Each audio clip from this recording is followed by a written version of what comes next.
For more than a decade, Saturdays and Illegal Curve have been synonymous with one another. With insight, analysis, and interviews regarding the Winnipeg Jets, the Manitoba Moose, and all around the NHL, here are Dave Minuk, Ezra Ginsburg, and your host, Drew Mindell. The Illegal Curve Hockey Show starts now. You see, guys, I'm confused. And that, is not a rarity, I suppose. Frequently, people have accused me of being confused, especially when I give one of my alleged hot takes. They say you seem to be confused about the issue at hand. But we're recording this on Thursday night, and it's going to be aired on Saturday morning on our YouTube channel. Saturday is Rosh Hashanah, the Jewish New Year. So we don't want to work on the Jewish New Year. We're good Jews in that sense of the word. So we're recording this Thursday night. But I really don't know if I am supposed to say good evening, Winnipeg, good evening, Manitoba, or if I'm supposed to say good morning, Winnipeg, good morning, Manitoba. I'm very confused in this case. And your advice, please, gentlemen. Should I be saying good evening or should I be saying good morning? What do you think I should be saying? I don't know. I think you should be saying good evening, considering that it's, what time is it right now? Almost 10 after 9. Yeah. Because that is the current time. And as you guys know, time is just a construct. So, I mean, I don't know if we're broadcasting. Just like gender. Exactly. Mm-hmm. Not going to touch that one. We're broadcasting this, I guess, from the past as opposed to the future. We're going back to the future here. So I think you could probably say, good evening, Manitoba, good evening, universe. But you could say good morning as well, considering people listening to this in the morning. But regardless, I'm happy that we're doing a show in lieu of Rosh Hashanah, as you mentioned, Drew. So for all those who celebrate, Happy New Year. Yes, Happy New Year to you too, fine gentlemen. We have a captain to talk about, boys, and we have a little signing to talk about. And we got a lot of training camp coming up, so we have no shortage of things to talk about. It's true. Whatever, Drew. Just do whatever you want to do, man. You're the host. Alrighty, thank you for carte blanche. I want to jump in. I'm going to go with the opposite take. I actually think you need to go with good morning because this is actually going live in the morning, so people will be hearing it in the morning. So if you're saying at 9 o'clock in the morning on Saturday, which people think now is now, the point is they're going to hear you and they're going to be like, why is Drew saying good evening? It's going to be very confusing to those people listening. And so I would suggest maybe cover all bases. Yeah, do a little here's buenos what I'm going to do. A little buenos tardes, buenos how about dias. Good morning, Winnipeg. Good evening, Manitoba, and welcome to the Illegal Curve Hockey Show, taped on your YouTube channel as opposed to live on your YouTube channel on this Thursday evening / Saturday morning / whatever day and time zone you may be in, with Dave Minuk in the top right, with Ezra Ginsburg in the bottom middle. I'm your host, Drew Mindell, here for the next little while, maybe about an hour 15, somewhere around there, to talk about the Winnipeg Jets. It has already been a newsy week for the Winnipeg Jets. We discussed this on last Saturday's show, the idea of the Jets captaincy, and we were joined by Mike McIntyre, and we talked about it with Mike back then. But I have to say, it came more abrupt than I was expecting. I mean, we sort of knew that there was going to be a captaincy announcement made, but it happened very early on this week. If I recall correctly, it was Monday or Tuesday. The days sort of blend together, but the announcement came down early this week that it's Adam Lowry is the new Winnipeg Jets captain. A lot of people thought it was going to be Josh Morrissey. I was personally in the Adam Lowry camp, but Adam Lowry, nonetheless, the new Winnipeg Jets captain. I guess your initial impressions, Mr. Ginsburg, regarding the announcement of Adam Lowry as the new Jets captain. As you mentioned, Drew, we knew that it was going to be Lowry or Morrissey. There wasn't going to be any surprise here. And, Lowry is a fine choice. Like, this is a guy, I think called him the loyal soldier, right? Like, this is a guy that we know what he does, right? Wins faceoffs, kills penalties, drops the gloves, chips in offensively. And just before we get more into this, like, the idea that you can't have a captain, who doesn't score 30 goals, right? Like, I think is ridiculous, right? Like, is Boone Jenner like necessarily like a superstar guy? Like, he's the captain of the Blue Jackets, for those who don't know, right? So, right. I mean, I just don't think that, and his dad was a captain as well of the Flames. I just saw the Flames or the Panthers, I forget, but he was a captain. And Dave Lowry, for anybody who watched him in that era, which obviously that's our generation, Dave Lowry was a fourth line grinder, right? So, I mean, that's ridiculous. That doesn't disqualify someone. You don't have to be a superstar. You don't have to be Connor McDavid or, Wayne Gretzky to be the captain of a team. So, look, it's a great choice. I mean, Lowry is a guy that's played his entire career in Winnipeg. Dave put this out on Twitter. It's hard to believe, that he's played a decade with the Jets, right? It just makes us feel even older, right? We don't need any help feeling older. Let me tell you about that. I mean, there's a lot of gray hairs between the three of us to remind us of that, right, Drew? But yeah, I mean, look, Lowry's a good choice. Beard hair for me, as opposed to the hair on top. Absolutely, he's the captain of this team. He's a great choice, and I don't think Josh Morrissey, feels left out or anything like that. I don't think that there's any guilt that Adam Lowry feels, Dave, because Morrissey doesn't get to see. I mean, what I think the focus is, and we talked about this on last weekend show, which was actually recorded live as opposed to this, which was recorded in the past. I mean, this is about a changing of the guard here. Blake Wheeler's gone. He's no longer a member of the Jets. Mm-hmm. And Lowry and Morrissey already had A's on their jersey last year, Dave. So, I mean, this is a natural progression for Lowry. This is a guy that I think, you would agree, on many occasions has come up with a big hit or a big goal or a fight when he needs to, standing up for his teammates, right? And even though fighting isn't a big part of hockey, every once in a while, you still see guys drop the mitts, right? So, well, I think he's a great choice. Look at the True North organization. Who's a key member of the True North organization? Mike Keane, right? Mike Keane is plays a significant role in this organization. Former captain of the Montreal Canadiens. He was never a 30-goal scorer. He was never, a driving offensive force for that Habs team. And of course, he was quickly traded to the Colorado Avalanche in the Patrick Waugh deal. But look internal to True North and see that they have within their ranks a former captain of an NHL team that was not an offensive driving force. And I said it on last week's show, Dave, that Lowry is not going to be counted on for offense. It's just not his game anymore. 4 goals in 5 playoff games, though, not too bad. Well, but that sort of says maybe that when the game gets more tough, when the game gets more difficult, he's is able to find a way to elevate his game, which is something, of course, that the Jets this past season wilted when the game got more tough. So, look, if Josh Morrissey had been the choice, I think it would have been a fine choice as well. But I totally sort of, with the Jets trying to refocus on defensive responsibility and refocus how they play, Adam Lowry as captain makes a lot of sense to me. Yeah, I'm on board with it, and I think we've been on board with either 17 or 44 for essentially since the time they removed the seat from Blake Wheeler. And yeah, look, I was down at the Canada Life in the new fancy premium section for Scotiabank. I think Scotiabank High Wealth or something like that. It's very, really nice. It's where the old Exchange restaurant used to be. They put Dave, Drew and I only hang around in the Scotiabank low wealth area. Yeah, exactly. We're not in the high wealth area. I only hang out in the high rate variable rate mortgage lounge. Where does that exist? I think that's in the garbage bin next to the Windsor Hotel now. Exactly.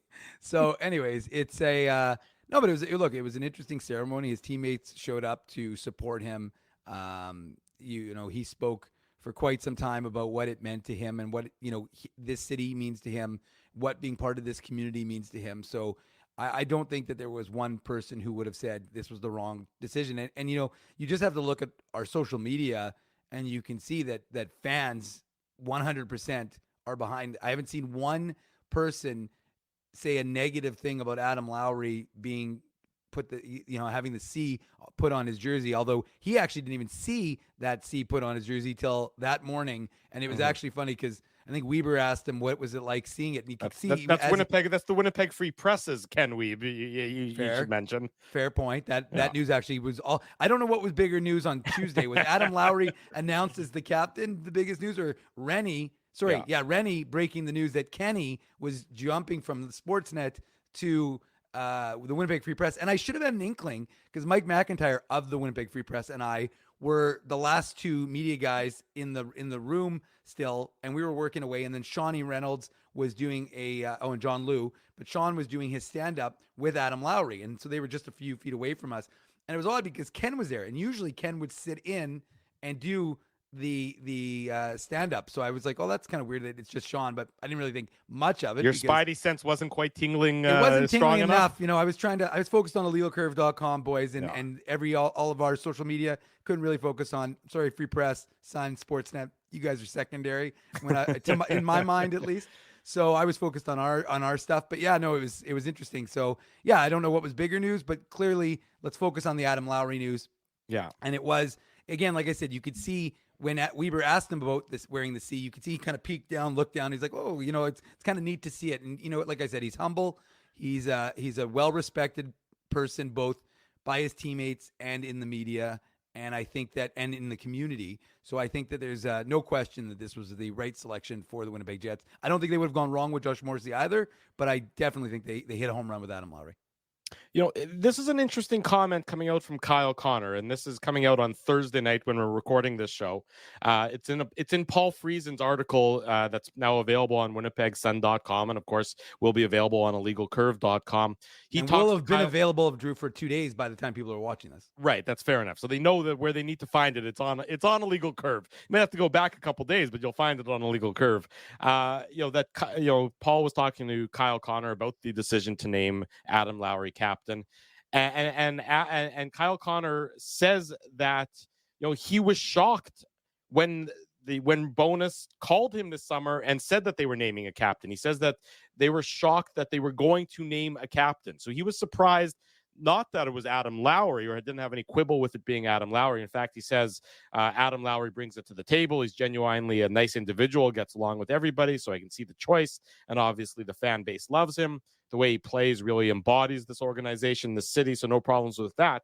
He thinks it was a great choice, but he was surprised that they made the decision to begin with, which I found to be an interesting comment. And Connor goes on to continue to say, again, similar to what we heard last year, that even though there wasn't a player wearing a letter on the jersey, Blake Wheeler was still the captain in the room last year. So he was a little surprised that they decided to name a captain in this instance. So that's just sort of an interesting comment, I thought, from Kyle Connor, expressing a bit of a surprise that this happened in the first place. Yeah, I agree. I'm not sure why he thought that, like why he was surprised that they were going to name a captain. Maybe he didn't think that there was an obvious choice. I mean, well, here's what he says. Along those lines, Ezzy, this is what I should have said. Kyle Connor says Blake Wheeler was still our leader. So that's the only, I guess, reason for maybe not appointing a captain would be to see how the locker room changes without having Blake Wheeler in it. So that was sort of Kyle Connor's reasoning, is that he thought maybe the team would take another season or take another half season, see what happens with Wheeler physically removed from the room, and then see sort of how the leadership landscape would shake out at that point in time. He doesn't have a problem with the decision. He's just surprised, I guess, by the timing of the decision more than anything. Yeah, fair enough. And I think, you wonder if, the fact that you have so many players in the last year of their contracts, right? Not just Mark Scheifele, not just Connor Hellebuck. You have other players, right? Dylan DeMello is in the last year of his contract. Nino Niederreiter, others. I'm forgetting somebody. Is Nate Schmidt in the last year of his contract, or Brendan Dillon? One of those. Brendan Dillon's in his last year. I might be forgetting someone else, but the Jets have 5 or 6 regulars that are in the last year of their contracts. You wonder if because of that there was more of, I guess, urgency, Dave and Drew, to put a C on a player. And I think there's always the conversation that comes up with the captaincy and, does it matter, everything like that. I always find it funny. It's like, well, if it didn't matter, why do teams still do it? Right? Like that's just the way it is. There's 2 nets in hockey and each team has a captain. You know what I mean? Like, yeah, it's just like, that's just the way it is. And teams have gone, I don't know, if teams have gone more than 2 years, guys, but I think, teams have gone a couple years. I'm struggling to, remember a team that, hasn't had a captain for a couple of years, but there is precedent for that. Really, but I think really young teams sometimes don't go with it. And if there's not an obvious one, like, right. And Lowry and Morrissey guys were clearly, to everybody, all Jets fans knew it was going to be Lowry or Morrissey. Like, I thought it was amazing that, Gabe Vilardi thought Scheifele was the captain, right? Because he obviously has an A on his jersey, but like, I mean, all due respect to Scheifele, I mean, he's the top point producer, top goal scorer. I mean, obviously, along with Kyle Connor, you guys know what I mean. But I mean, I think everyone, expected it to be, like Dave said, 17 or 44. So it's a good choice. And I think what's going to be the most interesting, and this is, I think, part of the reason why we talked about it, in addition to killing penalties, blocking shots, the physicality that Lowry brings, he's been so consistent in that third C spot that you don't even have to think about it. I mean, we're debating whether it's going to be Gabe Vilardi or Cole Perfetti in the 2C spot. But for the last how many years? I want to say 6 years, Dave, maybe even longer, 7 years. Adam Lowry has been the third line center. And, it's going to be maybe Nino Niederreiter on his wing on the third line. Maybe it's going to be Alex Iafallo. Maybe it's going to be Vlad Nemesnikov. I mean, it could be Morgan Barron. Most likely it's not Mason Appleton, because he is, we think, going to be bumped down to the fourth line with, all the guys they have. So then he'll probably play with, Rasmus Kupari and David Gustafsson. You're getting ahead of yourself. I am getting, but the point I'm trying to make for is, another couple I think, weeks. when it comes to Lowry, there are all those intangibles, and he's great in the community. He, I believe, spends a significant amount of time in Winnipeg in the summer. I know that he has a home in Alberta as well, Calgary. But it's stability. Like, he provides stability in every sense of the word, on the ice and off the ice. So that's why he's captain. And, I think, even though I thought, Morrissey should be the captain, that didn't mean that I thought that, Lowry is a bad choice. I just personally, I mean, that everyone, all fans, people in the media, everybody can express their personal preference. But I knew that, if it wasn't going to be Morrissey, it was going to be Lowry. So this is good. And here's what he's a guy that I think has done everything right, and he deserves it. And you could see, like, Dave was there. He had a smile on his face the whole time. It was awesome. Yeah. I would hope he would, rather than if he was grimacing the whole time. That would be probably a bit of a problem. Here's what Josh Morrissey had to say. This again coming from Paul Friesen's article. Me sitting here being disappointed or anything other than just being excited about the future isn't going to help me or the team, Morrissey said. Quite frankly, I've just been excited for Adam Lowry, and excited for our team. Last year, we really set out to try and change some things around. We made some big strides, and now we have an opportunity to build off of that. So Josh Morrissey, exactly the kind of comment you'd expect. I would imagine that there's an element of disappointment that he's experiencing, but at the same time, I do think there's probably an element of relief in that you don't have to wear, as I talked about last week on the show, saying, if you're an offensive defenseman and you're the captain and you're struggling, offensively, or you're struggling defensively, there's a lot of weight on your shoulders that I think it's a little bit easier for a guy who's not necessarily a driving offensive force. Yeah, I agree with you, Drew. And I thought that your point last week was well made. And I think that could be a factor as to why Adam Lowry, and Rick Bowness talked about it on Tuesday. He said, Adam Lowry is not one of our top points guys. He knows who he is. He's not going to be the guy who plays the most minutes. So he, again, has a very defined role on this Jets club. And I think that two things that I wanted to mention about the press conference. Number one was, he still said this is going to be a collective group effort. I'm not going to be in there and like, this is the way it's going to be, boys, and you're going to follow my lead. It's going to be, look, he's there to drag these guys into the fight on the ice. But you do get the sense, or I got the sense, I should say, that he really intends this to still be a collaborative effort. And one of the other things I meant to ask him, and I didn't get a chance to ask him, but I should have, was I am curious to know that what, having been sent to the Moose early in his career, I think it was like his third year, having to deal with some adversity. Because a lot of guys, like Blake Wheeler, never dealt with that adversity. A lot of guys, to Ezzy's point, are top guys. They're, the Gretzky's, the Connor McDavid's. They never really deal with adversity. Adam Lowry's had to deal with some adversity, and I think that will allow him to better deal with some of the relate to some of the younger guys. Maybe? Absolutely. And he talked about, John Lou asked him about, being a mentor to younger players. But I think what that does is it makes him understand the concerns that guys who are on that, bubble, either way, whether they're in the fourth line, could be in the AHL or AHL, sometimes in the on the fourth line or in the press box. I think that allows him to empathize. Again, he wasn't in the AHL very long, but the fact is he's experienced that. He knew what that sort of, I don't want to say the word trauma because that's probably the wrong word, but like, the fear. Adversity. The adversity and the fear that creates in a player. And I think that'll serve him in a good stead when he's trying to empathize with guys who have to go through that throughout the course of the years. He only played. Sorry, go ahead, Drew. No, go ahead. As I was going to. I was just going to say I just checked Hockey DB. He only played 4 games with Moose because obviously he played that full season in St. John's, right? And I took note of that, Dave. I wasn't obviously there like you were at Canada Life, but I took note when I don't remember who it was, if it was Kelly Moore or which journalist, it could have been Mike McIntyre, asked him about like what did he learn from Andrew Ladd and Blake Wheeler, various captains, and he actually unsolicited mentioned Jason Jaffrey, who was the captain of the St. John's Ice Caps, right? So he obviously, and he didn't have to do that. I thought it was noteworthy because Jason Jaffrey didn't have a long NHL career. He had a great AHL career.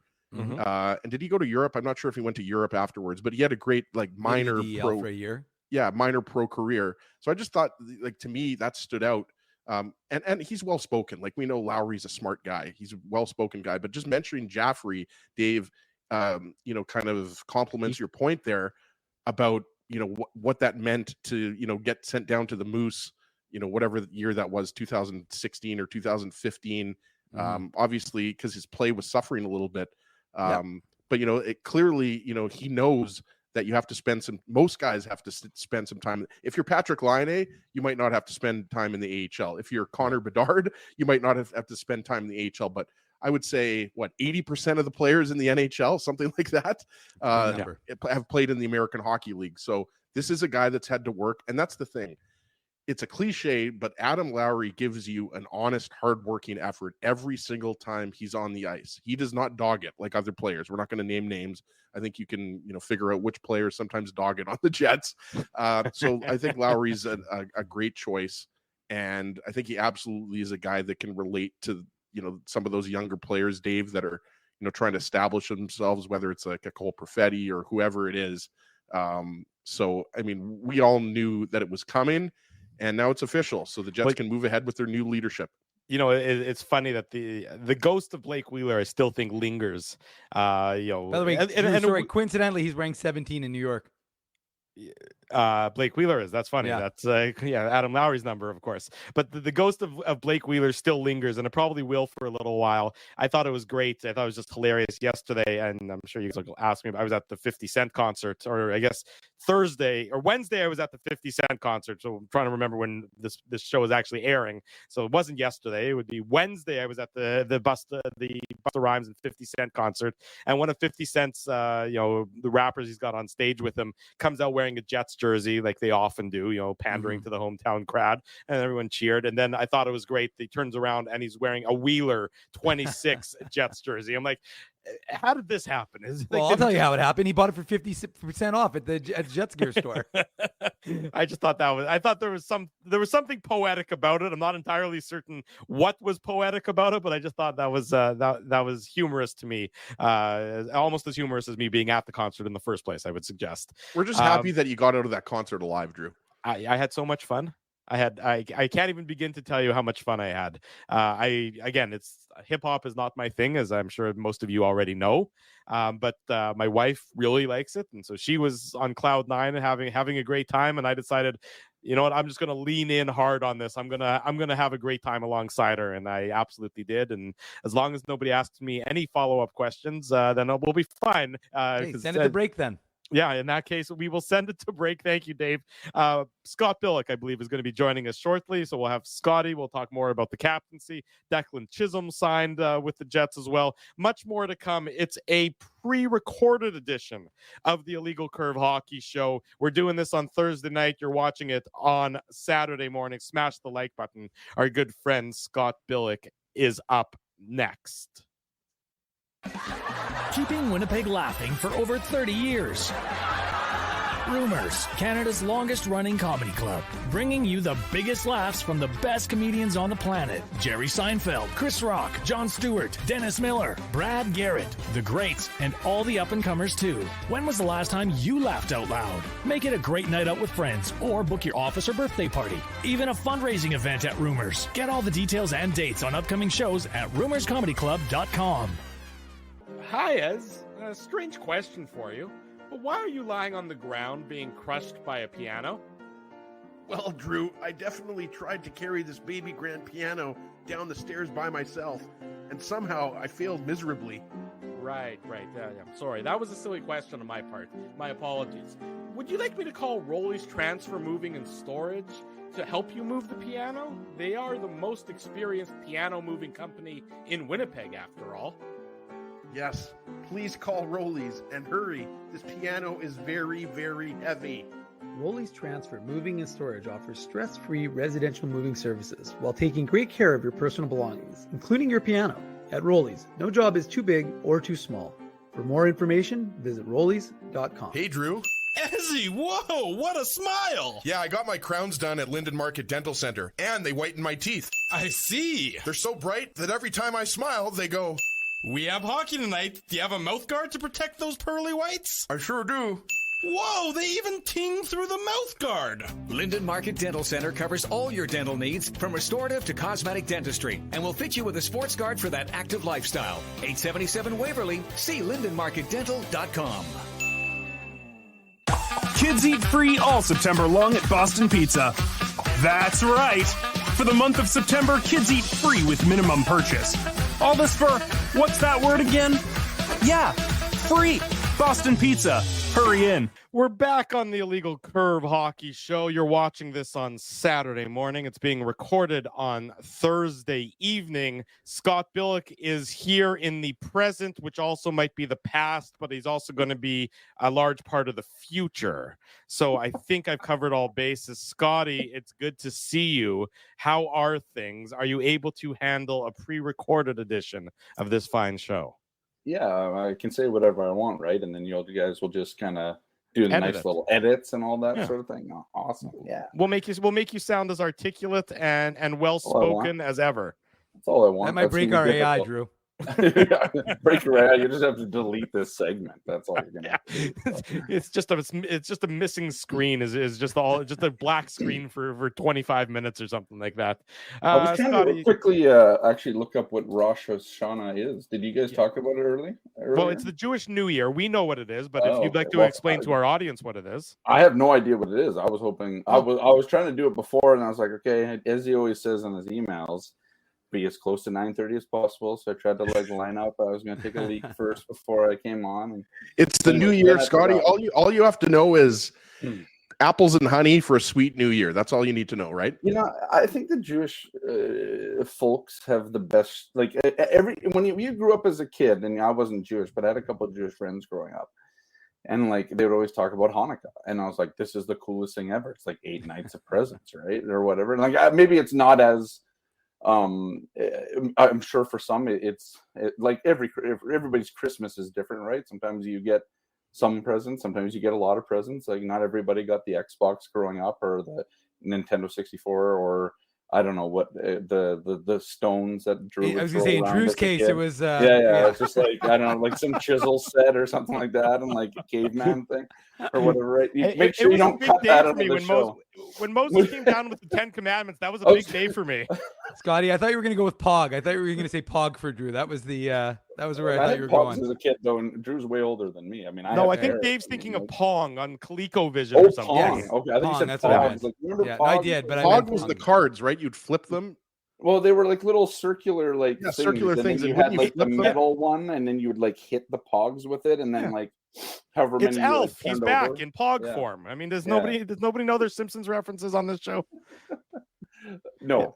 Anyways, So the long story short, Scotty, Rosh Hashanah is the Jewish New Year. Good. This is great for the viewers. By the way, it's now the next Rosh Hashanah by the time we finish this little and Scott, you can come to shul with us, synagogue, if you want. I mean, we're recording this in the past, but on Saturday, if you want to come, we can hook you up, man. You can hook me up. All right, I'll see what I can do. Yeah, but you're better off in Rosh Hashanah than Yom Kippur. Yom Kippur, you have to fast all day. You can't eat from sundown to sundown. So that gets a little bit.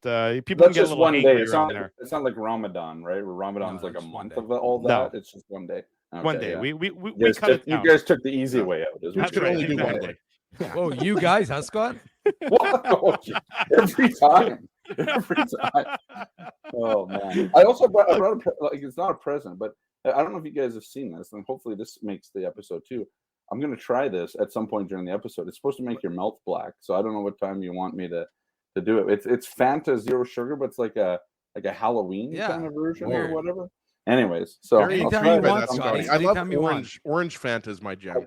Well, yeah, me too. Like I have a glass here. I don't even know what kind of like color this is. It is black. Did you see that? Gross. That seems like something you shouldn't be putting into your body. like anything in a can, I assume, other than beer. But yeah, like they don't tell you what the taste is or anything like that. So well, we're doing a live tasting apparently. If he starts to seize, we do not edit that. We keep the seizure in there as medical Are you evidence. kidding? That'll make our hits go up by a million. I don't think my tongue's turning black. So use your drink the tongue. whole can. Hey, I got an idea. Use your tongue to talk about the Jets. Dave's getting frustrated. Anyway, Scotty, let's as you drink your black Fanta there, it seems like a perfectly normal drink to have. Halloween. Halloween's coming up. There's no question about it. Obviously, the big news of the week: Adam Lowry getting the captaincy. But and I will ask you about that. But I wanted to ask you about your tweet because I thought your tweet was very profound. That this was really Mark Scheifele. I know once in a while you have something profound to say. Scotty's a profound guy. Yeah, that this captaincy was really Mark Scheifele's to lose. Over his time here in Winnipeg, that he was being, the natural transition was supposed to go where he would be the captain of the Winnipeg Jets, and he's managed to blow that opportunity. Do you get the impression that he understands that, and that might be something that can be used as a fuel for him? Or do you think that, again, it's just he's still so one-dimensional and he doesn't understand that he needs to change his approach? As profound as that tweet might be, and I'm not going to say it's unfair, because I do believe that over a course of time, Mark Scheifele was being groomed to be the captain of this team. And I think we can all agree that 6-7 years ago, even 5 years ago, let's go back to the 2017-18 playoffs, right? Right. Like we look at a guy that's halfway into his halfway into the 10 years that he's been here playing in the league, right? And you're like, okay, this guy is, he was the face of the franchise when he came back, or when the Jets came here. He was the first overall pick, bit of an off the board kind of player, but he really embodied over the course of those next 3 or 4 years after that of draft and develop and all that stuff. Like he really set in motion the belief system that this team could take players out of the draft, develop them into legit NHL players, and have them become the stars of your team, right?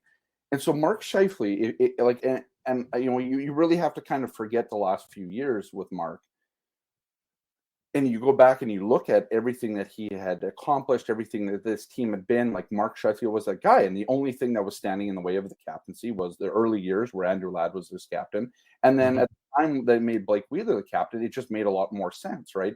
Older guy, been in the league, all those things, right? Had really learned from Andrew Ladd, that sort of thing, whatever, right? Like again, we can't use hindsight here.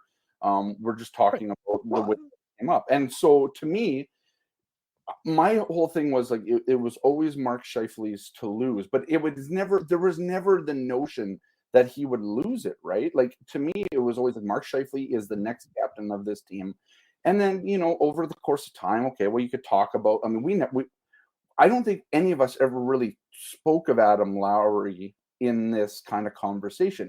Now we would have, because in my opinion, Adam Lowry is very much one of the smartest guys on the team, one of the most kind of insightful, one of the most level-headed in kind of any circumstance, whether it's winning, losing a player, not playing maybe where he wants to play in the lineup, having to be kind of that gatekeeper on that third line for most of his career, right? Like we're, the guy that doesn't really ever get promoted on that line is him. He's so good at kind of being a glue on a line and really kind of exploiting the strengths of his line mates. So you never really talked about Adam Lowry. He was just that good soldier type of guy, right? And he was a leader, but he didn't need a C, he didn't need an A, he didn't need any of that stuff.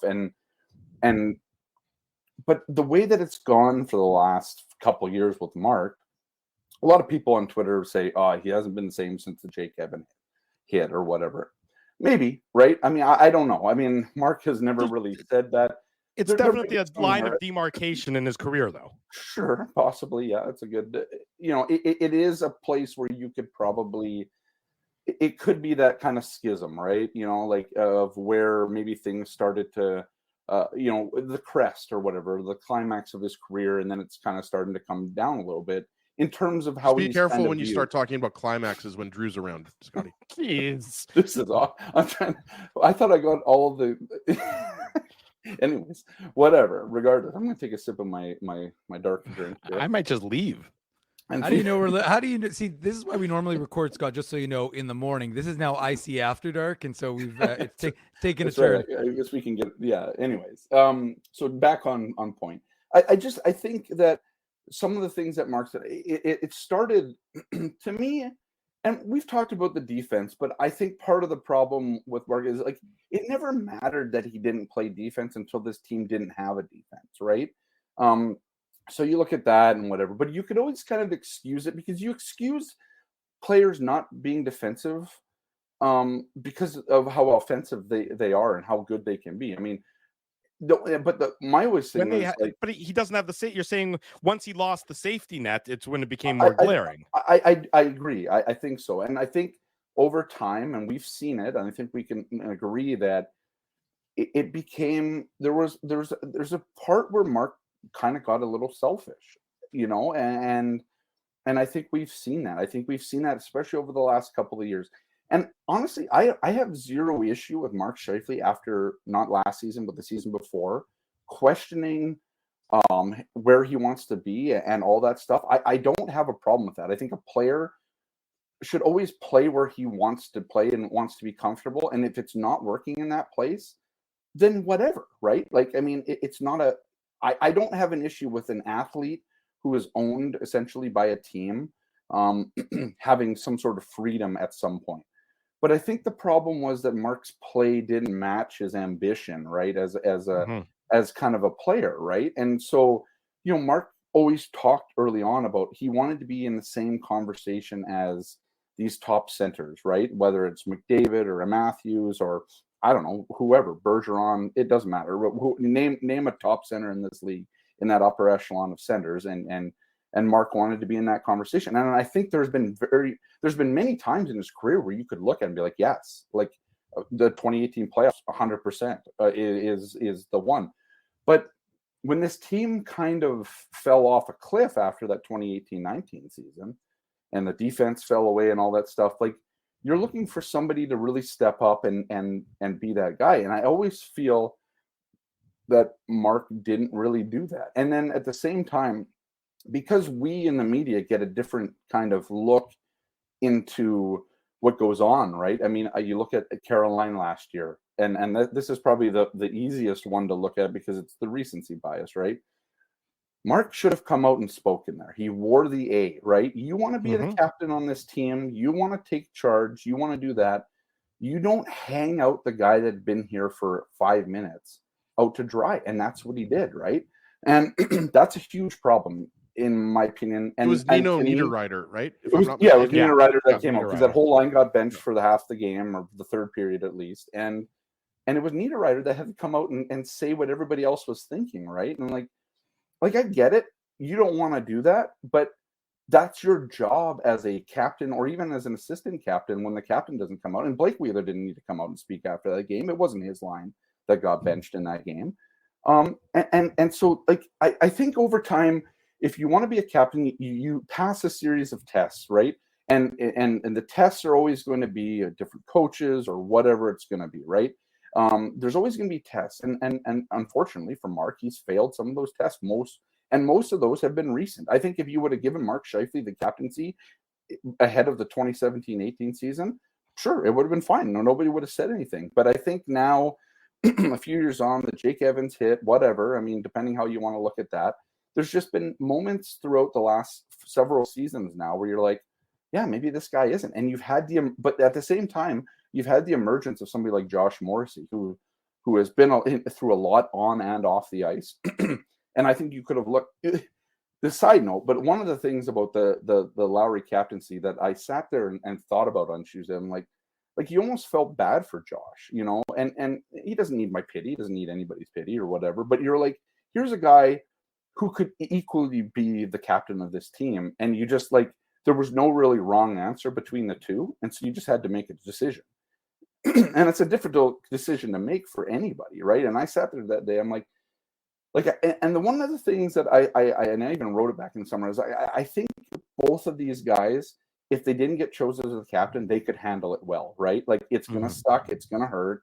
I think, you know, as any player, whether you have an ego or you don't have an ego or whatever, to be a captain of a Canadian hockey franchise is something that, I mean, around here, I think after all this time, you know, the Blake Wheeler stuff and all that, I think Blake Wheeler is still going to be looked at among the fan base as a good captain for this team. And I think Andrew Ladd is still revered as sort of in that way too.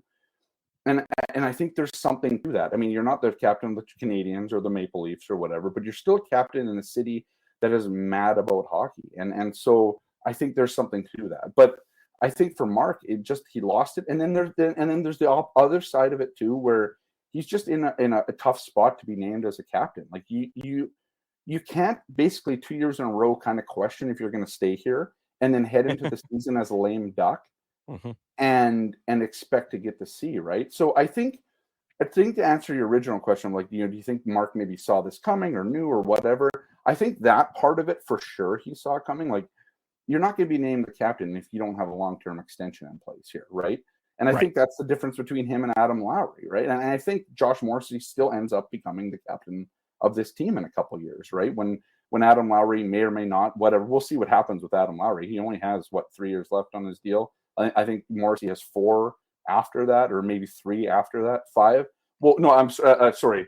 After Morrissey's got until after 27-28, and Lowry's got he's only got 2 years left. So 2 years left. Okay, so yeah, so there we go. So I think there's still 3 years left. I was looking at Velarde, not Lowry. Sure. Lowry's 3, Morrissey's 4, 5, I think. And I think that's exactly right. Dave. Morrissey can easily be the captain after that if Adam Lowry doesn't continue here. We'll see what happens, right? I mean, I think a large part of the Adam Lowry shift is that Adam Lowry, and I believe it, that he can actually change the culture of this team. Like, I honestly believe this about Adam Lowry, and why I think it's.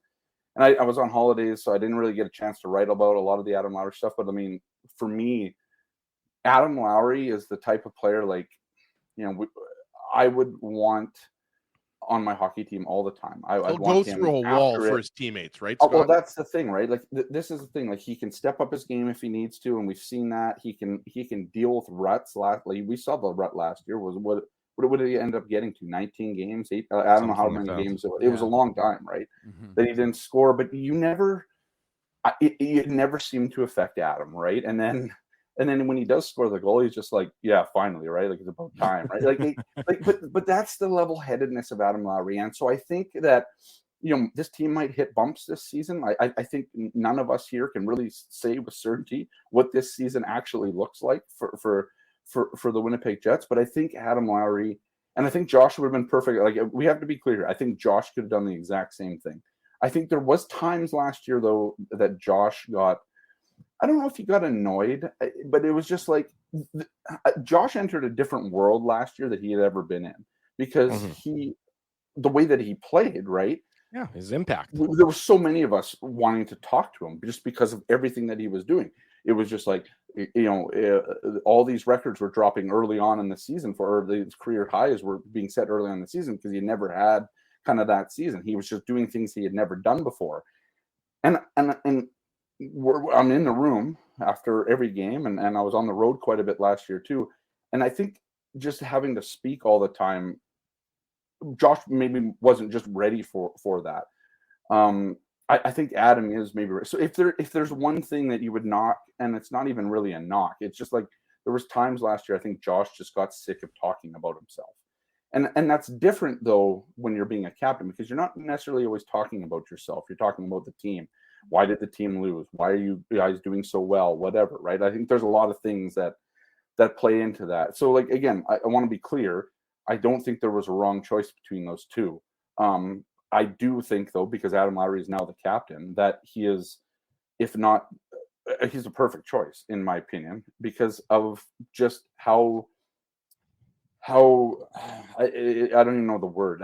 Just like how steady he is and how steady he has always been. A stabilizing force maybe on a team that has upheaval. Well, and that's the thing. But I think he can go to the bottom of the roster and talk to that guy, and he can go to the top of the roster and talk to that guy, and he knows how to navigate both of those situations, right? And so when you're like, again, I think there's more to his captaincy than just the C and being, you know, that guy who talks to the refs and whatever. Like, I think the thing with Adam is that I think he knows it too, because I think Adam Lowry is, I would say, probably the smartest guy on the team and the most, not even just the smart, but the most aware guy on the team of how things are going. Like, he's most in tune with everything. I had a good conversation with Adam Lowry last year, just about, you know, I'm always curious what players think about what we write about them, right? Like, I always think it's interesting but the one thing that he said is, like, he has no problem with us ripping is not the right word, but that's the word that I believe he used. It's just, he has no issue with that if you're around, right? Because you see it and he believes that you have an informed opinion on it. And he might not agree with it, but he will take the time then to talk to you about that, right? And again, I think all these things feed into the fact that Adam Lowry has the ability to actually do what this team has needed to do for 3 or 4 years now. And that's really kind of move on from where it has been. The culture that has gone a little sour, somewhat say toxic at times. I think Adam Lowry has the wingspan and the strength in both of his arms to pull one side and hold the other side and kind of pull them together, right? And I think that's something that this team really desperately needs, right? And I think the other thing is that they didn't have a captain last year. I don't know who Rick Bowness went to in the room to say, hey, can you talk to this guy? I don't want to be the guy. You know, I don't need to be the badass coach to go and be that hard ass or whatever on a guy, you know, right? Like, sometimes the players need to kind of police themselves, right? And I think just Adam Lowry can be the guy that Rick Bowness can go to and be like, hey, I need you to talk to this guy or whatever, right? But I don't even know half the time if he needs that, because I think Adam Lowry is so aware in himself. And now that he's in that role, it doesn't have to be out of place for Adam. And I don't think it's out of pocket for Adam Lowry to ever do that in the room. I don't know if that would ever have been the case in the past.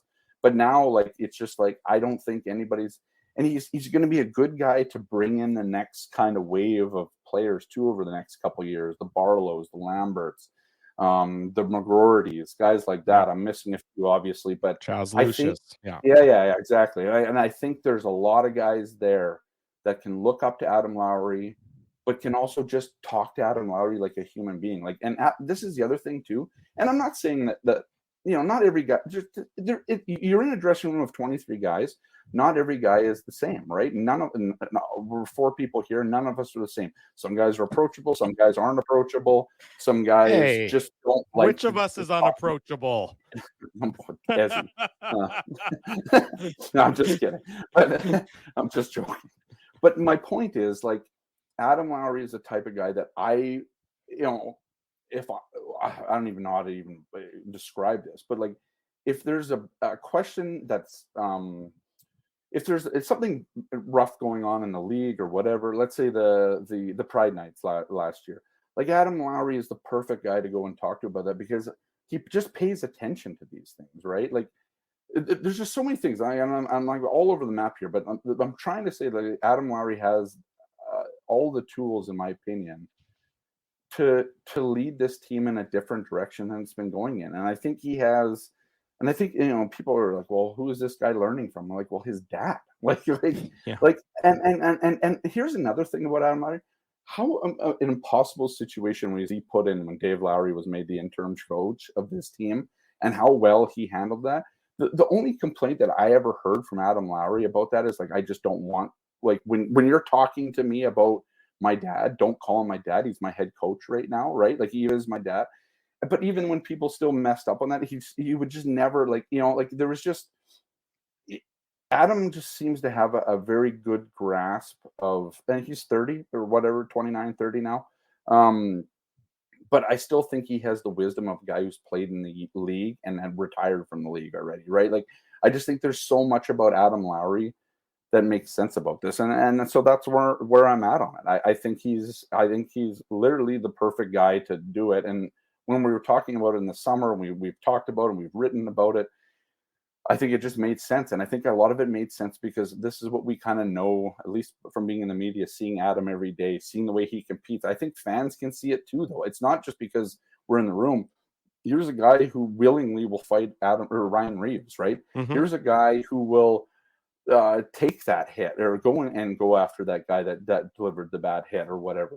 But he doesn't. Adam Lowry's never really crossed. He doesn't cross the line, right? Like, and there's been times where he's hit a guy the wrong way, but he'll be the first one to say, like, yeah, like maybe I did hit that guy, and I'll accept the punishment. Like there are things like the Alex Tuch hit that led to the first Ryan Reeves fight with him was a little iffy, and I think Adam Lowry even said that it was just the way that the two collided, and it just looked worse than it was in the end. But like I think there's such an awareness there, and I think that's a good thing for a team that hasn't really been self-aware over the last couple of years, right? And I think that's a huge point in all this, is that you've gone and given the C to a guy that probably has the best grasp of everything outside of maybe Josh Morrissey, and but the ability to kind of navigate that and see how that kind of makes sense. So that's a very long-winded answer, but I think I never wrote about it, so like, I've had a lot of this. Like I've been thinking about this quite a bit, and so there it is. You're in a safe space, Scotty. You know that. That was a visual Winnipeg Sun article for all pretty much, right? Like, I mean, by the way, Drew, the show is now over. Yeah, and that's it for us, ladies and gentlemen. Have a good night. No, It was articulate. We're sharing circle here. You shared with our audience. You shared with us, Scott Billeck of the Winnipeg Sun, giving his thoughts on Adam Lowry. Always stayed my best. Scotty, just going back to Mark Let him Scheifele, drink his drink first. Yeah, no, I'm still talking here. I'm giving Scotty had a little diatribe there. I'm going to let him enjoy his Fanta, his Halloween Fanta. But I mean, obviously, training camp is coming up quickly next week, and we're going to be talking about who's standing out and everything like that. Hopefully, we're going to see you out at FanFest, because we're going to be broadcasting live from FanFest.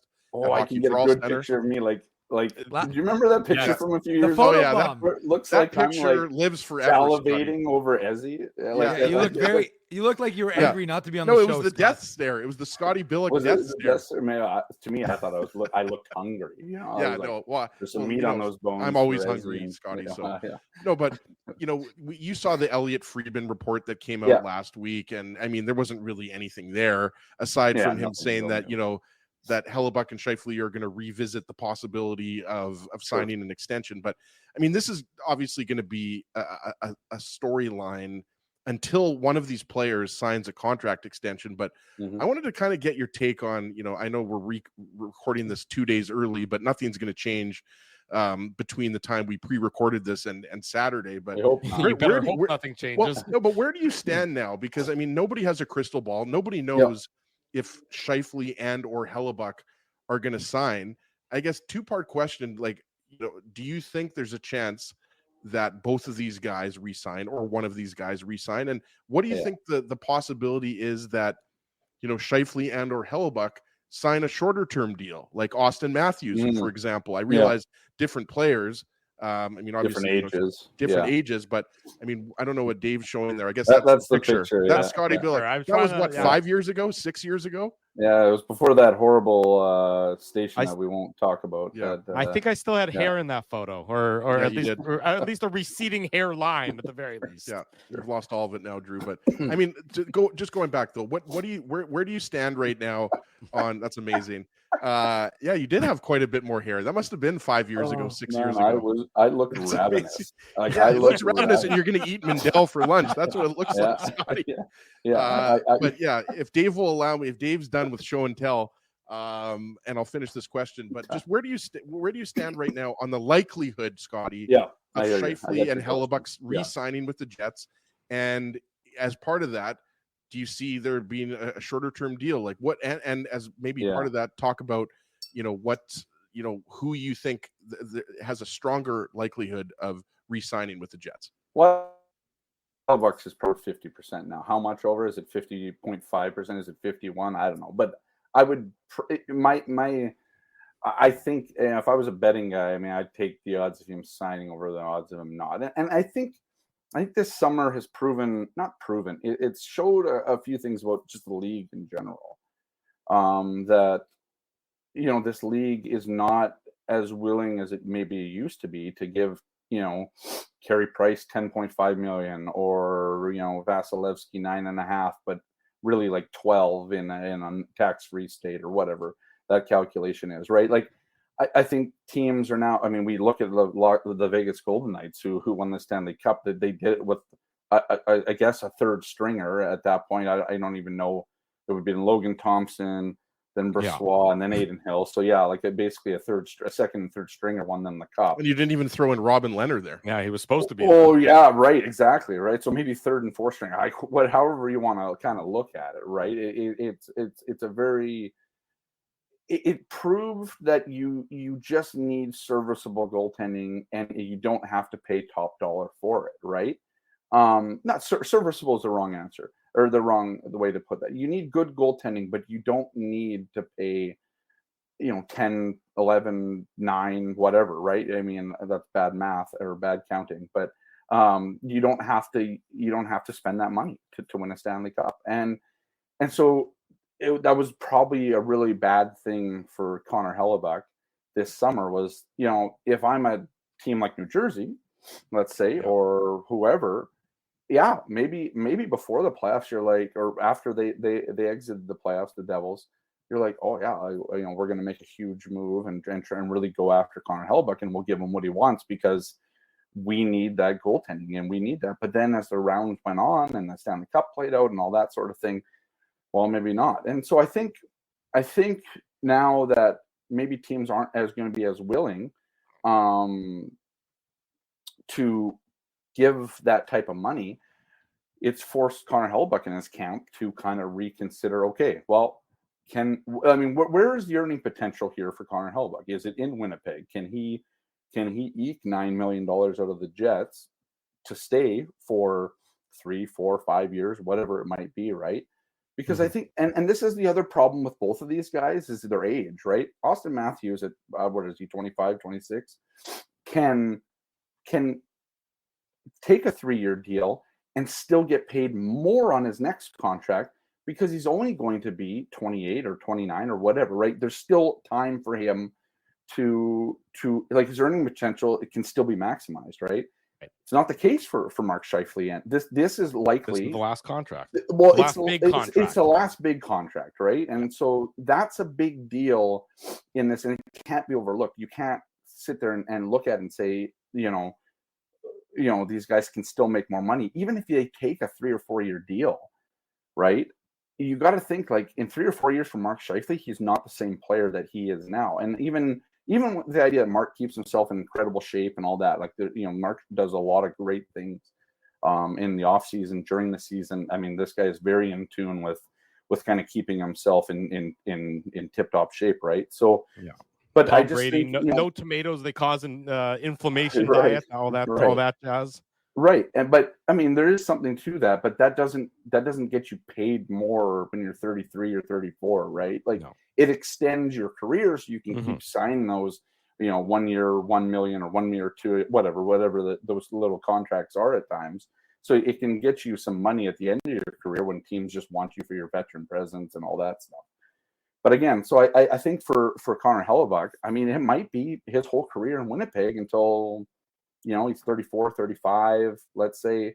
Maybe he goes and plays to Detroit, maybe whatever, who knows. But like, I think that the idea that Connor Hellebuyck could re-sign here because he can make the most money here and have the most opportunity to play here, that is there for him. I think if his asking price came down for other teams, but that's the other problem, right? Like you don't want to be the goalie that's taking less money.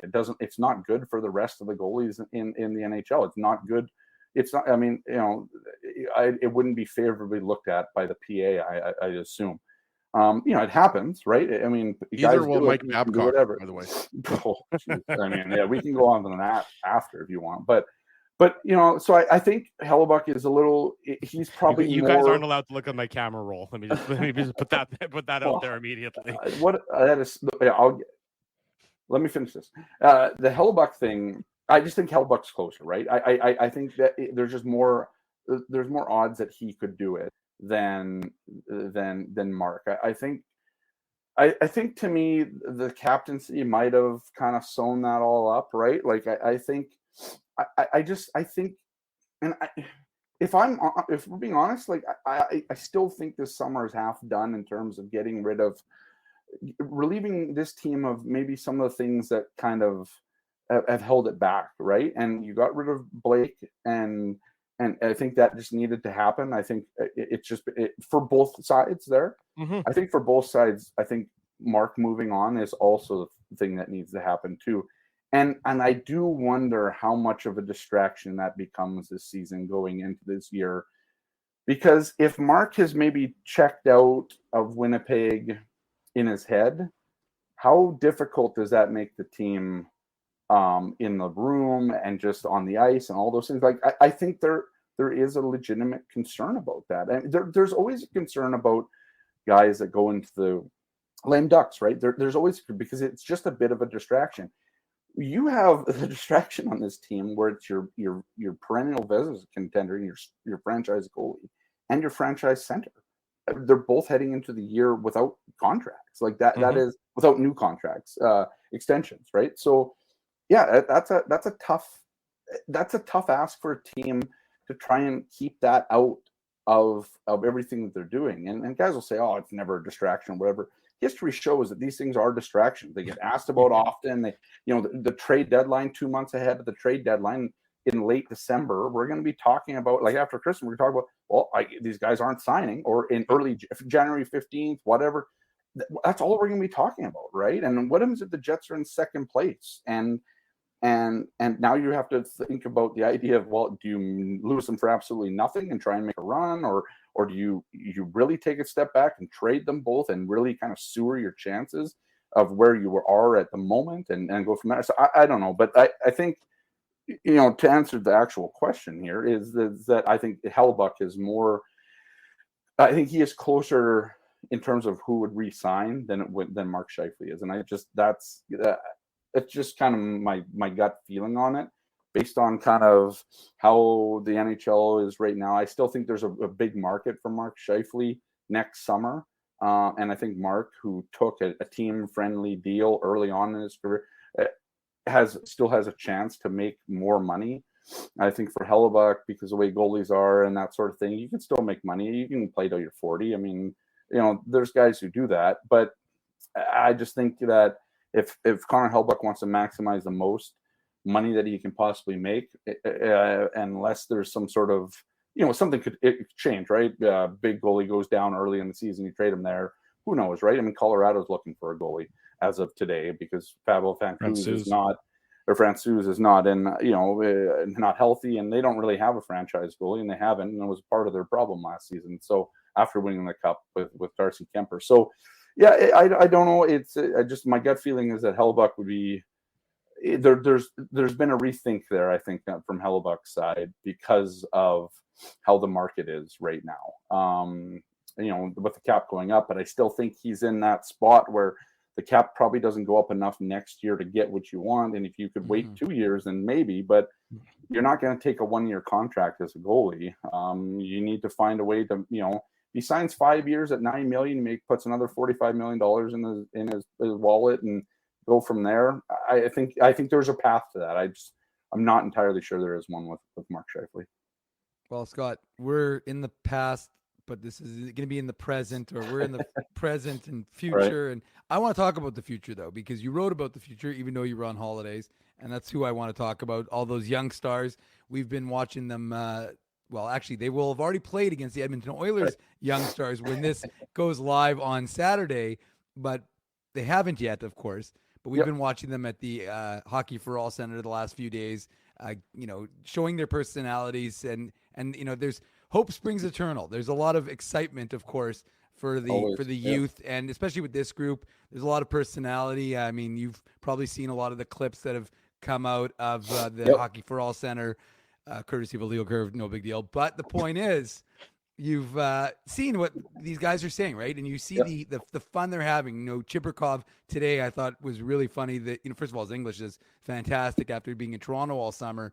But his line about Colby Barlow saying, "Are you really a 2005? You look like you're 25." That just shows these guys are like Colby Barlow yesterday. Something. Yeah.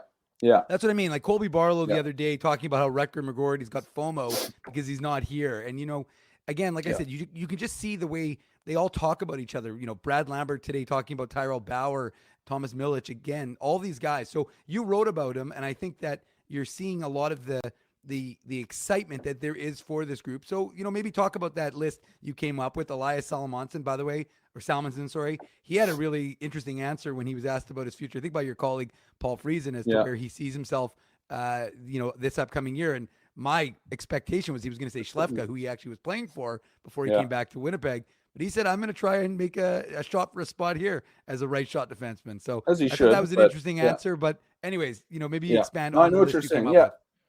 Yeah. I mean, the list, it was sort of not in like an order. It was more of like, it was just like, these are guys, it was 10 guys that were going to watch at the thing and whatever. I mean, to answer about Salomonsson, I mean, I don't know if we're in agreement here, but is he not the top defensive prospect on this team at the moment? Like, and I'll say it. I mean, you could talk about Billy, you could talk about Declan, you could talk about even Samberg still being somewhat of a prospect, given that last year was his rookie season or whatever. I don't know how you want to look at that, but here's a guy who is in a position right now to really take the reins on one of these right shot defense, like right-handed side spots on this blue line when this team loses a couple of those guys next year. And so like, I think if you're looking at like who has the best route or I don't want to call it the easiest, but who has the most realistic route to the NHL, to an NHL blue line right now, to me, it is Elias Salomonsson, right? Like because it's just the way that he shoots and the side that he plays on, right? And it doesn't, not even that the way that he shoots. It's obviously a bonus when you're a right-handed shot guy, all those things.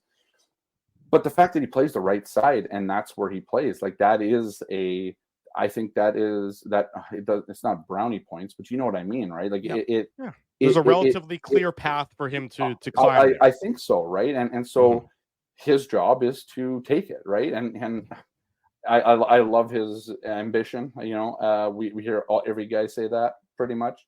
Some guys are realistic, some guys no, and great for him. I don't see the route this year, and the problem is there's just too big of a logjam, right? The Jets haven't moved anybody off that blue line this summer. They still got a bunch of guys that they probably want to get in there and can't. Who knows what's going to happen with Declan Chisholm? All right, like I mean, there's just no. I don't know how you figure it out. So, but next year it offers a little more. There will be more opportunity, I assume. So yeah, I mean, I think for him, Salomonsson, I just want to see how he plays. I really want to see him in like these NHL, like the training camp exhibition games, and I'd like to really actually see him a little bit against some veteran Lions, right? Like see where he actually is, because he plays against men in Sweden. But I want to see him here on the more compact ice, like North American ice. Like, how do you play against that? How do you use your size? How do you use your vision? All those things about him, skating, everything, right? Like that's where you kind of want to see him. But I'm interested in Lucius, right? I mean, I think the thing, and I think he'll be the first to kind of admit he's kind of had a pretty raw deal over the last several seasons, right? Here's a guy who had to learn how to walk and skate again after his ankle problem, and last year his shoulder goes out, and so he's got to get surgery on that. And thanks to Dave doing that interview this summer, you found out that he was taking contact again. So I mean, those are good things, right? Like, and so like, I'm curious about him, because here's a guy that almost has to prove two things, right? Prove that he's, good enough for the NHL, but really prove that he's healthy, and so that's something to watch. I'm really interested to watch Brad Lambert. I'm a big fan of the way that he plays. I'm a big fan of his skating. Like, especially at the fact that he's up the middle now. Yeah, well, and that's the thing, right? So Seattle changes everything for the Jets. Well, and so I had a good conversation. Like, so when the Ice were playing them in the playoffs, and even when Seattle was here earlier, actually, I don't know if they came earlier, but I had talked to Lambert. I got on a call with him through Seattle, And he was talking like he likes center, right? Like that's his he feels natural. That's his natural position where he grew up playing and all that stuff. And he's been moved around, and I think the Finnish team kind of really got him down a little bit because he just wasn't playing where he would normally play. And so when you ask a first line guy to play fourth line, it's just a different scenario, right? It's the same thing as asking a fourth liner to play on the first line. It's hard to make that transition. It's a different game, right? But in Seattle, and you look back and what a great move by the Jets to give Lambert that kind of runway. And I questioned it at first. I'm like, well, this guy, I mean, I think he could play in the AHL. And obviously Dave follows it way more than I. And you look at his stat line, wasn't the same. I don't know if that was indicative really of his play or not. Dave could speak better to that because I just don't get enough time to watch the Moose during the hockey season. But I think the way that they just allowed Seattle to, they wanted him to play center, and I think the Jets were okay with, yeah, let's see what we have in this guy at center. He's fast. He's so fast, and the stride that he takes, he is like, I mean, you reserve these words for like your significant others, or whatever, but he has a beautiful skating stride. Like that's what he has. It's really. I love watching him skate because he's just so it's exquisite. Fast. That's the word that Drew likes to use. Exquisite. Sure. Yeah, like it usually is, in reference to myself though, but that's a separate issue entirely. But it's good, right? Like I mean, that's something they need. And if he can, like, here's the thing: we've been looking at this team. Like if you lose Dubois and you lose Scheifele. Like, where's the center depth on this team? Like, Cole Perfetti, Adam Lowry, number one center. Well, right. Like, I mean, you brought Nemestikov back, and I think in part because he could play second line center in a pinch, and he might have to. We'll see kind of what Velarde does, or the Cheveldayoff talked earlier on in the summer about Perfetti and seeing if he can play there. And so I think there are options for them to look at. But there's no real clear-cut centers right now on this team outside of the like top line centers. I mean, Velarde is probably the guy that you kind of put in that spot to start camp, and Perfetti on the left wing, and then see kind of how that works out. But I think Lambert could be kind of a maybe a bit of a godsend for this team if he can play that role, because he can bridge a gap too between him and then the next wave. But the other thing too is like Lucius, right? Lucius might be one of those guys who's just like a Perfetti, right?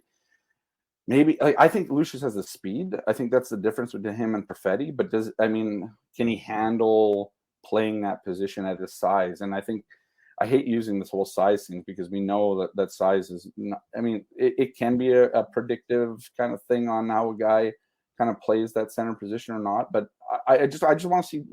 Really, you just want to see Lucius play, right? Like, I think that's part of the problem right now is like this guy was an 18th overall pick and you're just waiting to kind of see him actually play, because I think part of his problem right now, not his personal problem, but just like the perception or the thing is like the development has been kind of stunted a little bit because he just hasn't been able to play. But when he does play, he scores overtime bronze medal winning goals, right? Like he can do those things, right? He has those abilities, but you just haven't really seen it enough. And so that's an issue. And so I'm interested to see him play. There's a bunch of guys on the list. You guys can read it at the winnipegsun.com. But there's a lot there because I've just gone way too long again. But like there's a lot. I mean, I'm interested in Tyrell Bauer. Will he ever play in the NHL? I don't know, but he's kind of that my prediction type of guy. My prediction, right? Like, I don't know.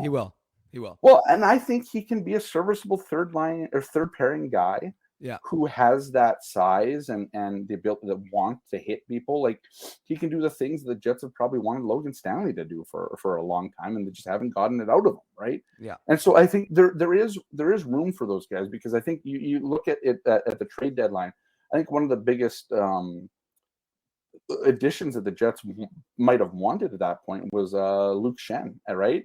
And it was just like you had this kind of big defenseman who could help their defense because of his physicality. It was something the Jets don't really have on their back end. I mean, they have Brendan Dillon and they have a little bit of Dylan Samberg, though he's not. I don't know. I think Dylan Samberg is going to kind of grow into that as he gets more comfortable, kind of playing NHL, on an NHL blue line over time, and when he's not having to maybe worry about the next guy behind him, because I think he's kind of cemented that job now. But yeah, so I'm interested in those guys. I'm actually interested now in Connor McLennan that he got picked up by the Jets there. I think there's a huge opportunity for Connor actually. you look at Connor McLennan's WHL stats, and don't get me wrong. I mean, what did Eric Ferris scored like 60 goals one season in the WHL? And hey, he's a Stanley Cup champion, Scotty. He is 100%. Don't get me wrong, but he wasn't a superstar in the NHL, right? There's like Leipzig, Tan, all these guys that were great in Portland. That the best player on that Portland line was Oliver Bjorkstrand, right? And he's the one that's playing in the NHL now and is a pretty good player. And so I'm not saying that Connor McLennan scoring 46 goals last year, I think it was 45, something like that, is going to make him a top NHL player. But I think the one thing that Connor McLennan has always done, where he's been passed up in drafts and all that, is just kept his nose to the grindstone and gone. Right. And so I think there is maybe a potential for him to maybe earn a bit of a two-way NHL contract. Right. And we'll see what happens, right? I mean, this is a kid that's taken advantage of every opportunity that he's gotten for the most part, when it's been actually given to him. So let's see what happens. I'm interested now to watch him, and he wasn't on my list, obviously, because he hadn't gotten signed, or he's not even signed, right? Like he hadn't gotten invited to the Penticton tournament. But we know what happened in Philadelphia, by the way. Like he was a 6th round pick of the Flyers, a couple of years ago. I don't like. Do we know? I don't think they qualified him, right? No, they never qualified him. They didn't qualify. He just becomes a UFA. He signed an AHL deal in March, I think. Or said with Chicago, right? Yeah, and so I think that, and I tried to confirm this, and the best of my knowledge is if he signed a two-way deal here, the only problem is I don't think he can go to the Moose. I think he has to go to the Chicago Wolves because the Wolves theoretically could loan him to the Moose, though. Yes, I believe that's true. But that's like when we saw, remember Tanner Kaspick, who was a St. Louis Blues draft pick, was loaned, even though he was supposed to go to the Rampage. He ended up going to the Moose. And I assume that there would be something there that would allow that to happen. Because I think the Chicago Wolves, or whatever team he signed for, is an independent team this year. Like they don't have things. They don't have an affiliate. So I think that would be a little easier to okay, hey, we'll see. I mean, who knows? I don't know how those things work. Yeah. I mean, hey, no problem. Yeah. Go to our biggest rival in the AHL. Not a problem. Well, and again, I think more of the problem is you just don't have the same control. Like, could the Winnipeg Jets tell the Chicago Wolves how to do things? Right. No, that's why Carolina got rid of them. Right, and this is part of and so this, and again, you would know more about this than me, but it's just like for the Jets, they want control. This is why they brought the Moose back even here. I mean, it saves money, of course, whatever with all that, but you just have a way better sense of your prospects, and I don't think you want to lose him. Anyways, we're getting ahead of ourselves here. Scott, they also wanted me to have less ahead of ourselves on the show. But they also wanted me to have less free time. Sure. That's okay, Dave. Your idle hands. Those trips to St. John's were the devil's plaything. Yeah, I know. I kept getting stuck in the airport, so I was like, "Come on, can you bring them back, please?" Anyway, so I always enjoy this tournament because I think it's just fun, right? But to go back to just the one thing you said there about kind of I said this earlier. I said this during development camp. I think I wrote a column on it, and I think there's been not a huge shift, but there's been a seismic. Let's call it seismic. That's a word that I've heard around here before. But I think there's been a bit of a shift on how this team has not only drafted, but also guys to start thinking about, maybe I want to go somewhere else. Well, no, but my best bud's here or whatever. I want to repair a culture.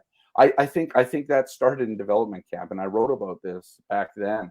And I'm like, they're really there is a concerted effort here to do something different. And I'm not even sure. I don't know if I'm putting the right finger on exactly what it is, but you can look at the way that these guys interacted, how much interaction was done in front of us in the media, right? Mm-hmm. Things that you never saw before. The Barlow and the McGroarty thing that really took off, like that bromance, whatever you want to call it.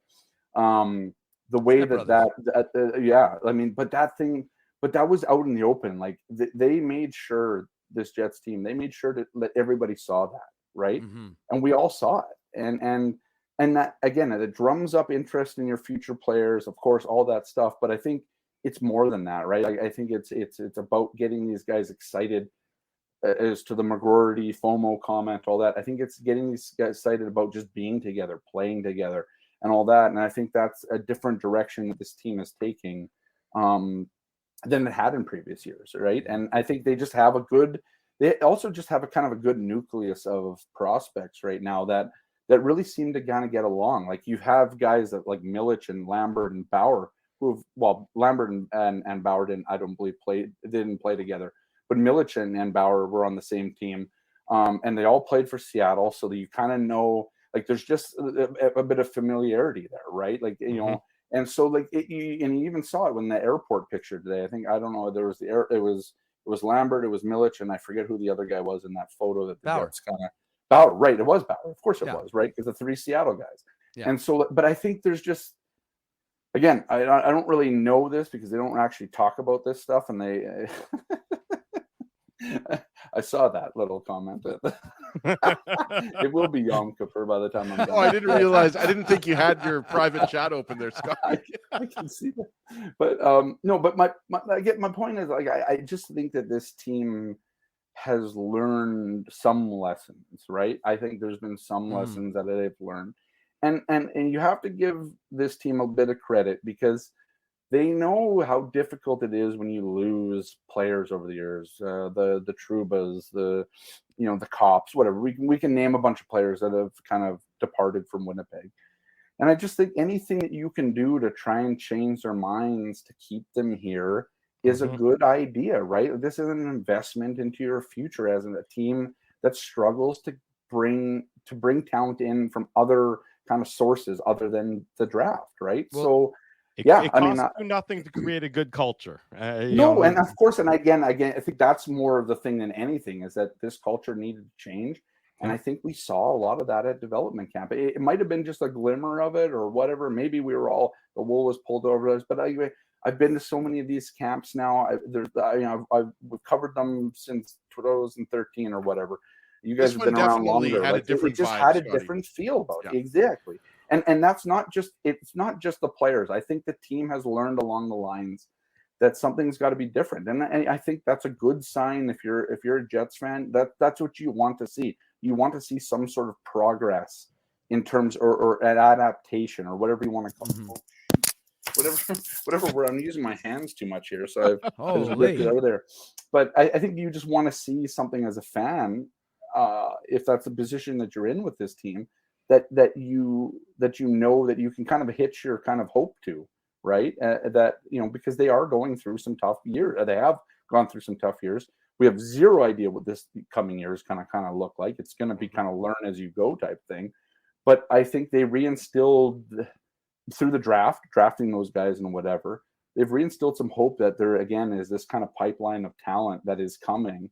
And I think there's, you need to try and it's like a bridge deal, right? You kind of have to bridge to the next one. And right now the Jets are kind of in that, we call it the mushy middle, but I think if you kind of look at it and these guys pan out the way that, some of them are, I mean, who knows what happens, right? You could be looking again at this, the younger days of the Ehlers and the Connor and the Scheifele and all that, when those guys were drafted and kind of culminated in that 2017-18 season. So I think you can kind of see there's been a bit of a reset on how they kind of approach these things. And it's a good thing for fans. It's a good thing, I think, for the club too. So, and it's a good thing for us in the media because you got some good characters that they've brought in through the draft, like the Barlows and McGroartys and stuff like that too.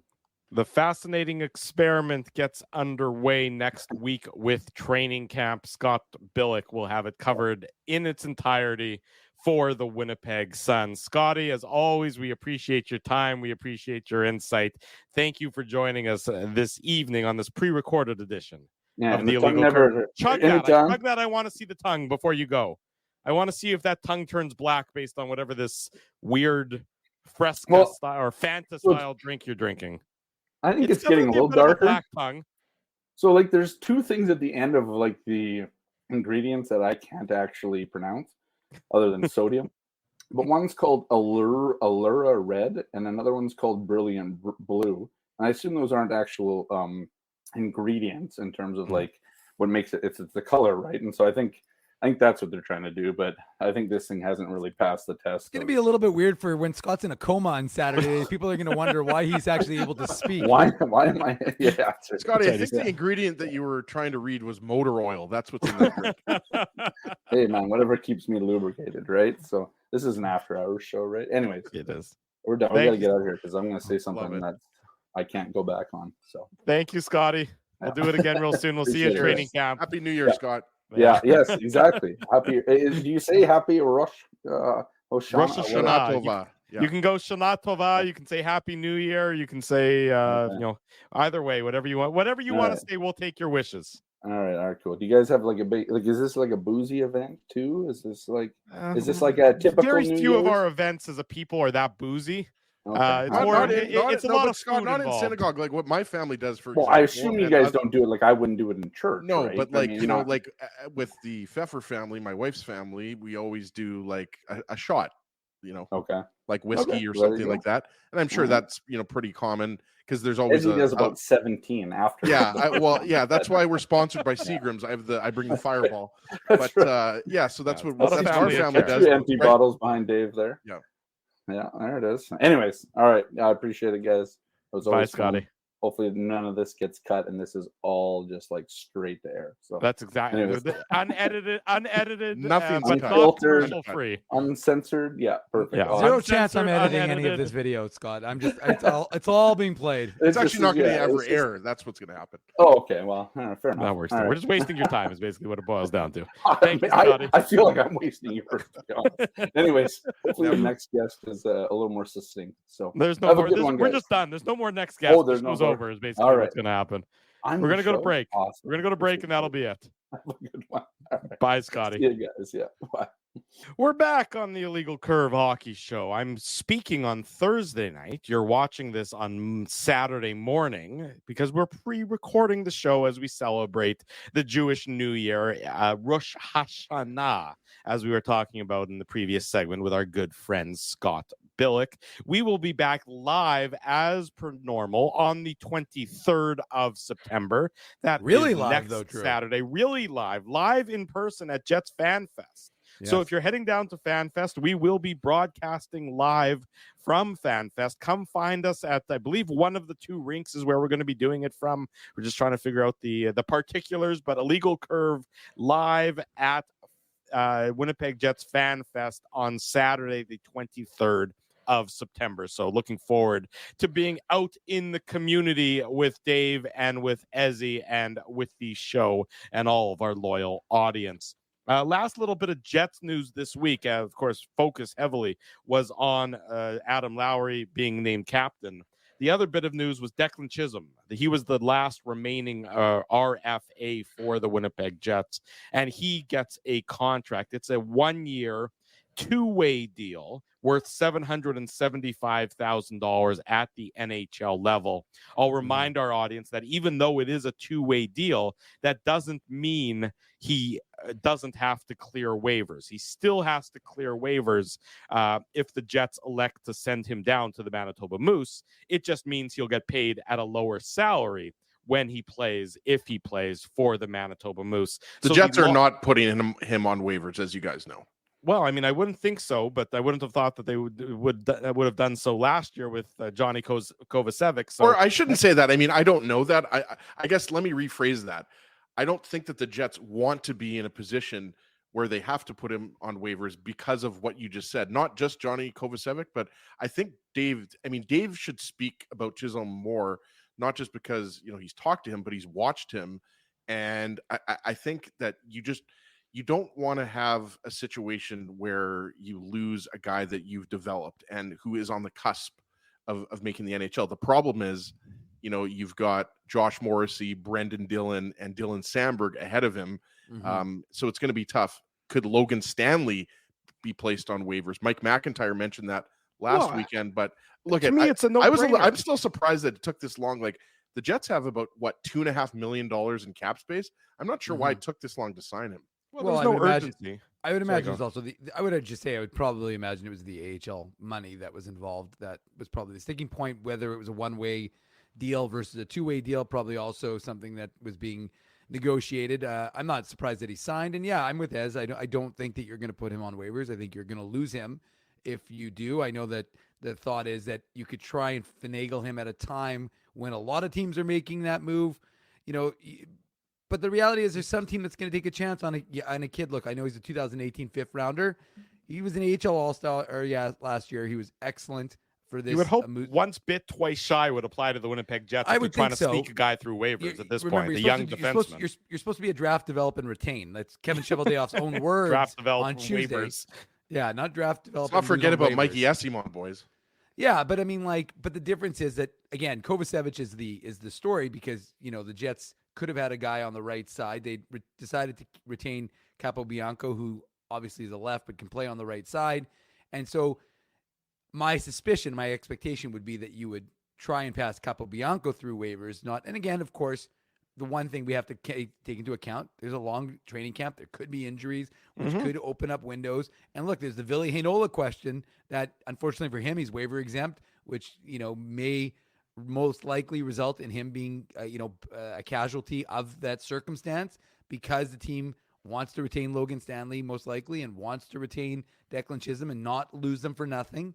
There's always the possibility of trades, that sort of thing.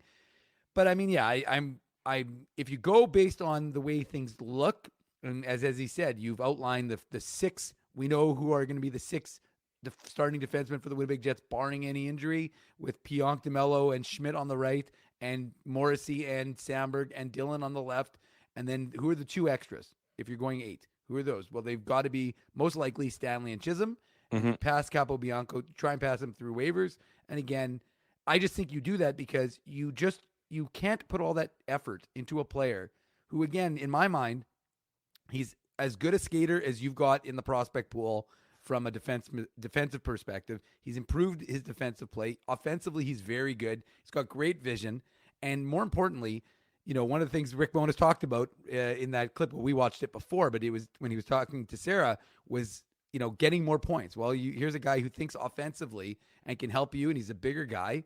And he talked about it. He's got a confidence level. Like, that's the skill set. He said to me as he alluded to it, when we talked at the end of the season for the Moose, and I know we're contractually obligated not to do a Manuk Moose Minute because it's the preseason, so we can't do one until the season gets going. But the fact is, the kid has also 20 minutes to 11, and I'm tired. Yeah. The kid has the confidence to, I think, make that jump. And I just don't think you want to take a chance at losing another guy who, look at Johnny Kovacevic, 66 games. Again, draft, develop, and lost. And here's a guy who would have stayed in Winnipeg. He was happy here. He would have set down roots here. And that's, from a Jets perspective, something you're supposed to be doing with these guys. One of the things Scott just spoke about during our last conversation.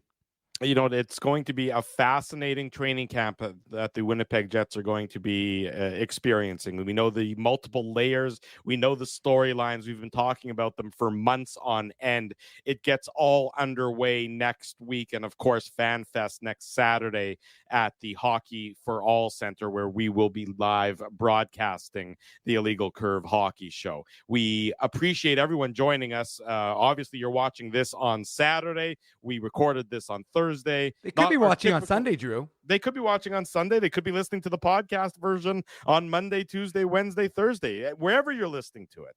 It's not our typical modus operandi, but we do appreciate you tuning in to this pre-recorded edition of the Illegal Curve Hockey Show. We must say a big thank you to all of our sponsors. They sponsor the Saturday show. They sponsor the post-game show. They make the website a possibility. Our friends at Rumors Restaurant and Comedy Club, Linden Market Dental Center, Betway, Tough Duck, Boston Pizza, Seagram's, Rolly's Transfer, Grid Park, and more to be announced very shortly. So stay tuned for some exciting things that are in the works on that front. Support all of these fine businesses because of their continued support of Illegal Curve Hockey. It's been a fun Thursday evening with you guys. I must say, this isn't our typical routine, but I've enjoyed it. It's been a real hoot, Drew. It has been a real hoot, Ezzy. It's well past my bedtime. I'm not quite at post-game show mode yet, where I can stay up those late hours. I need to get tucked into bed. Less than a month away, though, Drew. I know. Less than a month away. 2 late nights in a row for me. I'm going to be I'm going to be very cranky tomorrow as a result of that. But nonetheless, you're always cranky, Drew. There's a little bit of truth to that as well, I suppose, Ezzy. Nonetheless, it's been an enjoyable last 90 or so minutes. We hope you, our audience, audience enjoys this program, if you haven't already done so, smash the like button on the YouTube channel, subscribe to the YouTube channel, subscribe to the podcast, leave us feedback on YouTube, leave us feedback on iTunes, leave us feedback wherever you may be accessing this program from. Big thanks to Scott Billick. Big thanks to you. For Dave Minnick, for Ezra Ginsburg, I'm your host, Drew Mindell. Thanks for joining us. If it's Saturday or Thursday, as the case may be, it's the Illegal Curve Hockey Show. Thanks for listening to this broadcast from Illegal Curve Hockey.